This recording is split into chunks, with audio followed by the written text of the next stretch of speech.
के बाद आ रहा है एक और तूफान। बंगाल, ओडिशा समेत इन राज्यों पर होगा असर। 26 मई को होगी मूसलाधार बारिश। जी हां, तोकते तूफान ने देश के कई राज्यों में जबरदस्त तबाही मचाई। इस भयंकर चक्रवाती तूफान के बाद जल्द भारत में एक और समुद्री तूफान आने वाला है। भारत मौसम विज्ञान विभाग ने बुधवार को कहा कि चक्रवात तोकते के बाद पश्चिमी तट के राज्यों में एक और चक्रवात के 26 मई तक पूर्वी तट से टकराने की संभावना है। बंगाल, ओडिशा समेत इन राज्यों में 26 मई को मूसलाधार बारिश का अलर्ट है। आईएमडी के वरिष्ठ वैज्ञानिक ने बताया कि ओडिशा और पश्चिम बंगाल के तटीय इलाकों में 25 मई की शाम से ज्यादातर जगहों पर भारी से बहुत भारी बारिश होगी। अगले दिन यह उत्तर और उत्तर पश्चिम दिशा में आगे बढ़ना शुरू कर देगा। अंडमान सागर के पास बंगाल की खाड़ी में एक चक्रवाती तूफान विकसित हो रहा है। उन्होंने कहा 22 मई को साइक्लोन सर्कुलेशन के रूप में शुरू होगा। 65 किलोमीटर प्रति घंटे की रफ्तार से तेज हवाएं चलने की संभावना है।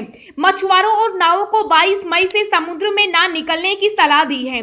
आईएमडी ने कहा कि 23 मई को अंडमान सागर और इससे सटे पूर्व मध्य बंगाल की खाड़ी में 4555 किलोमीटर प्रति घंटे और 65 किलोमीटर प्रति घंटे की रफ्तार से तेज हवाएं चलने की संभावना है।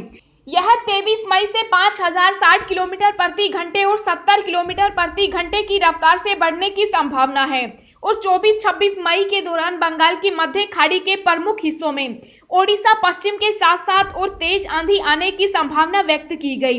इस तारीख को पश्चिम बंगाल और ओडिशा के तटों पर पहुंचेगा। चक्रवात पर अपडेट देते हुए कोलकाता के क्षेत्रीय मौसम निदेशक जीके दास ने कहा कि 22 मई के आसपास उत्तरी अंडमान सागर और इससे सटे पूर्व मध्य बंगाल की खाड़ी पर एक कम दबाव का क्षेत्र बनेगा। उन्होंने कहा इसके बाद के 72 घंटों के दौरान चक्रवाती तूफान में धीरे धीरे तेज होने की संभावना है। यह 26 मई की शाम के आसपास पश्चिम बंगाल और ओडिशा के तटों पर पहुंचेगा। तोकते तूफान ने मचाई तबाही।